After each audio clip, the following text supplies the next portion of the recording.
today the discussion is near-death experiences. How that was to happen was that I, of course, had this very rare form of a heart attack. It was called a spontaneous coronary artery dissection. I do make it through an emergency surgery just fine. That's when, so I had to stay perfectly still for 12 hours with this catheter in my leg, in my femoral artery, and they said something about that it would just puncture my heart or something, I swear.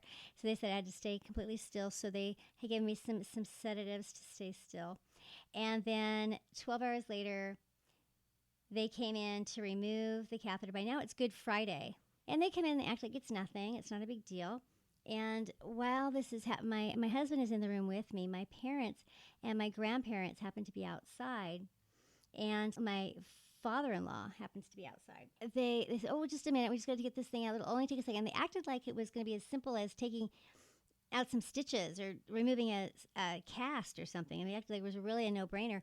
There wasn't a doctor there. It was just a nurse, 2 nurses in it, like a student nurse.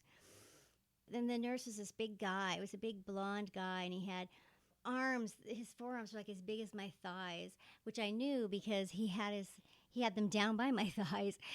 He was, lifted back the blanket, and he was going to, remove the catheter. And so I just kind of looked away for a minute and over at the 2 female nurses. It's like an older veteran nurse and a student nurse, and their faces look shocked all of a sudden. And then I hear the words, "It's a bleed." And then I look down and I see just this geyser gushing up out of my groin area. And then I hear the big nurse, say to my husband, "Hold her down."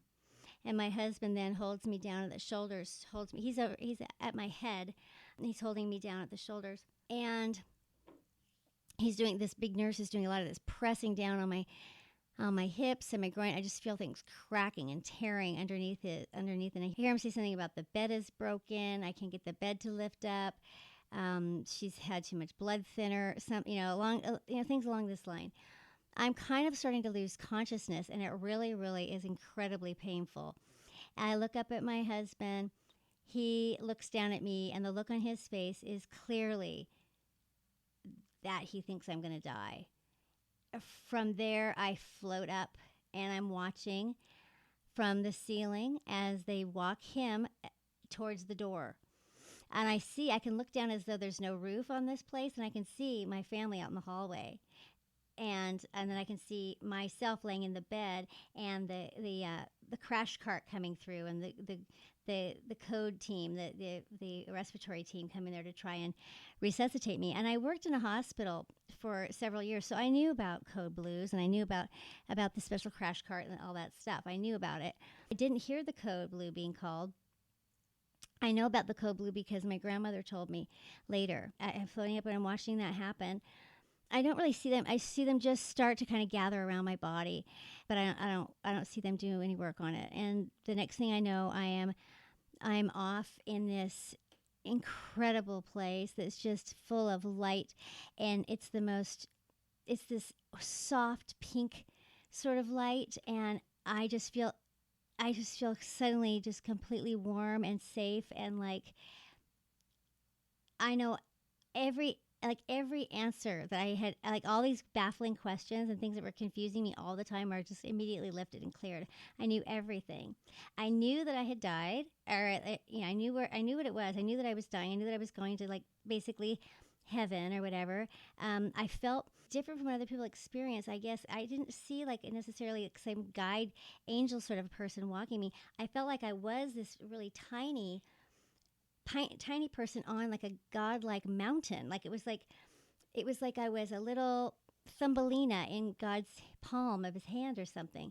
He was all around me, but too big for me to take in. Too big for me, his face. I mean, it was just way too big for me to get a look at his face, his or her face. But I was definitely being carried by this godlike entity, which I think I'm comfortable with thinking of in masculine sort of fatherly terms. I think probably because I didn't have that great of a relationship. I didn't have a nurturing, cozy father. So maybe that's why. But I'm real comfortable with that characterization, which is, I think above anything, I believe that that what we manifest in our experience of afterlife is what we imagine it to be. I think that what we feel comfortable with and what we've always thought of it as, and what references to our own expectations, is what will end up happening. So, in terms of God and heaven and all that, so I think that is really what it is. It's all the same thing. It's just that we take our beliefs into it, and so that's what manifests. It was the most perfect place, and it was just wonderful. Now, I didn't have a sense of who I was. I didn't have a sense that I was leaving anyone behind. I didn't have that at all. I did have a sense that I was going home. I had a sense that I was finally going home, that I was going to finally find the place where I belonged, that there were people just waiting there with open arms, and a place at the table that they couldn't wait. They were so excited to see me. And that was sort of what I'd been waiting for in my life that I didn't get. And so that sounded really, really cool. I definitely didn't have any sense of my sons. I didn't have any sense that I was leaving my sons behind, or that didn't have that at all. I had this sort of life review. I was walking the whole time. I was moving. All the time I was in movement. And the whole time there was this sweet sound. It was like everything was experienced in all of the senses. Like, it was like there was a sweet sound, there was a sweet soft smell, and the light, and everything was just, and the air was warm and soft. Everything was just perfect, and it was experienced in every sense and beyond these senses. Just really, really hard to explain, but being that I'm a writer, it's my job too, so I keep trying. I keep trying to explain it. But I do see on all sides of me, I'm headed sort of down this tunnel. It wasn't a narrow tunnel. It was almost like a hallway, like a corridor. And on all sides of it was my life playing, scenes of my life. And the sense that I was getting was that this God that was carrying me, it was kind of carrying me like I was like a baby bird or something, like close to his chest. I could smell him and feel him, and it was just kind of carrying me there, so I'm walking, but like floating. It was like a smooth movement. But I wasn't walking. I was definitely not walking. I was definitely being carried, which is different than I've heard people describe. So far, I haven't seen anyone that I recognize. In fact, I don't see anyone that I recognize. But of course, my grandparents hadn't died yet or anything, so I wasn't that close to anybody who died yet. So that's sort of an interesting thing too. Maybe that's why. But so far I hadn't seen anyone that I recognized. But yet at the same time, I recognized everybody. Everything was familiar and wonderful. Definitely didn't feel like I was in this foreign, scary place whatsoever. I felt like I totally belonged there, more than I'd belonged anywhere in my whole life. Everything was perfect. Every kind of insecurity or there was just none of that was existed anymore. This is when I was asked about going back and told that my mission really wasn't done yet, that it was too soon for me to go, but that because I'd been through so much and because it was going to be so tough for me when I went back, he wanted me to have a commitment. He wanted me to understand that it was going to be tough when I went back and that I had a choice. He wanted me to be committed to going back if I went back. That's what he wanted me to have a choice. He didn't want to force me to go. And I said, no way, I do not want to go back. I don't want to go back. I was told, if you don't go back, you have to learn all the lessons again. You'll have to do it all over again. You don't get past anything. You just get to start over, or maybe take a rest right now. And I was like, no, I don't care. I don't want to go back right now. It's too wonderful here. And then I saw my sons. Then he showed me my sons. And they were totally different. Their hearts were broken. They had their circumstances, their family, their life could not sustain the loss of their mother. They had no one that was going to come in to fill in for me. No one was going to love them unconditionally. And the outside world would not know that they were orphans because they would have family all around them. They wouldn't know how alone they were. And so I immediately said, I've got to get back. I've got to get back. I knew one of my most important purposes in life was to stop this cycle of abuse in my family and to love my kids unconditionally and to be a teacher of unconditional love and empathy and compassion. And so I went back, and I went back with the understanding that I wasn't going to remember everything right away, and that I had the fight of a lifetime ahead of me, but that I had everything that I needed already. I had everything that I needed to win the battle, I had within me already. Of course, I am a master of repressed memories, so I go back and I don't remember anything. All I remember is that it happened, and that I had chosen to come back because my sons needed me. That's really about all that I remembered of the whole thing at first. At first, it would eventually come back to me, as would most of my childhood memories. I would eventually get all of the memory back.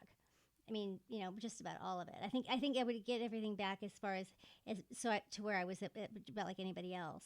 I remembered my childhood as well as anybody else. Eventually, I have a few years left where I'm going to just keep pushing things down, and then in a few years, an epiphany is going to come, and I will stop pushing things down, and wave after wave of realization will come to me, and I will be transformed. It will be really, really tough, but life will be transformed, and I'll be new. But I regain consciousness, and I realize that the place is covered with blood. I mean, and the nurses are just sweating, and they're like, I mean, it's clear that everyone has been through a hugely traumatic event. That much is very, very clear to me. The male nurse says, "Well, you gave us quite a scare there.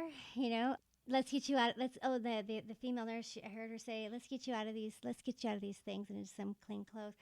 And so they like whipping me around. They're moving, really quickly, picking up all these blood-soaked linens, changing my clothes, cleaning me all off, propping me up in bed, wiping me down, getting me to look decent, clean. And within just a few seconds, they're like, all the evidence of whatever this trauma was gone. And they said that your family's been waiting out in the hallway this entire time. We need to, we really ought to go get them. But I had no idea what they meant. I mean, like she said this entire time as though I'd been there this entire time, which I certainly hadn't been. I had no idea what had been going on, except for that I was in so much pain that I had a feeling that I got the sense that resuscitating me had been a brutal, brutal process. So in walks they open the door. I realize, of course, when I come to that my husband's no longer there, because I don't really remember that he got moved to the door. I don't remember, the part about starting to float up and seeing him get moved. That I have no memory of that right now at this point. The last thing that I remember was looking up at his face and saying, I think I said, "Why are they doing this to me?" And then I lost consciousness. And so that was the last thing I remembered, was seeing that look on his face. That was a clear look of that he knew I was going to die. And I couldn't for the life of me make out what else was with that look. Was it like she's going to die, thank God, or she's going to die, I'm not, I can't make out what it was just this realization that I was going to die, without an associated feeling to it. Like, that makes me sad, that makes me happy, so that was haunting me for the longest time, that I couldn't figure out what he felt about it. It seemed like clear that he knew I was going to die, but I couldn't tell what he felt about it. So they go to the door and they let in my family. In walks first my grandparents, and they're beside themselves. They're just, hysterical. My grandfather's looks like he's got, just tears streaming down his face. My grandmother's crying. She's like, "Oh my God, we thought we were going to lose you. They called Code Blue 2 times and they came rushing in here and we thought we were going to lose you. This is, and she gave me this hug, and it was just like, so that was how I knew about the Code Blue and all that. I really would have had no idea had she not said that. My father-in-law then walked in, and he was, looked white as a ghost. He looked super scared and gave me a little kiss, and then went and sat down on the windowsill. And then my parents and my husband came wandering in, talking to each other, not even looking at me. Didn't rush over to me, didn't give me a hug, didn't say, "Oh my God, how, tragic was," nothing. They were talking to each other and ignoring me. And it was like we were coming up with a plan or something. I couldn't imagine what they were talking about. But their heads were down. They didn't come up and talk to me or anything. And it was very strange. And I was still disoriented, and I wasn't ready to assess what anything meant at this point. Everything was so disorienting and weird. I remember trying to kind of say something about that I had this near-death experience, mentioned something about it, and my mother turned around and kind of said, she said, you're sedated or something like that. And that was basically it. I knew that I needed to go back and be there to offer my children the unconditional love that they deserved, that all children deserve. I needed to be an example of love and compassion in a place where it was sorely lacking. I didn't have a full understanding of it at the time, but in retrospect, afterwards, I did realize that I was warned that I was going to be coming back to fight the battle of a lifetime. And the reason that I had to be stripped down as I was, it was necessary that I know that the only weapons that I had were going to be love and the truth. Those were the indestructible parts of me, and I needed to learn that. That was the most important lesson, was that the world or whoever was watching needed to see that I was able to win. I was able to be victorious with only those things on my side.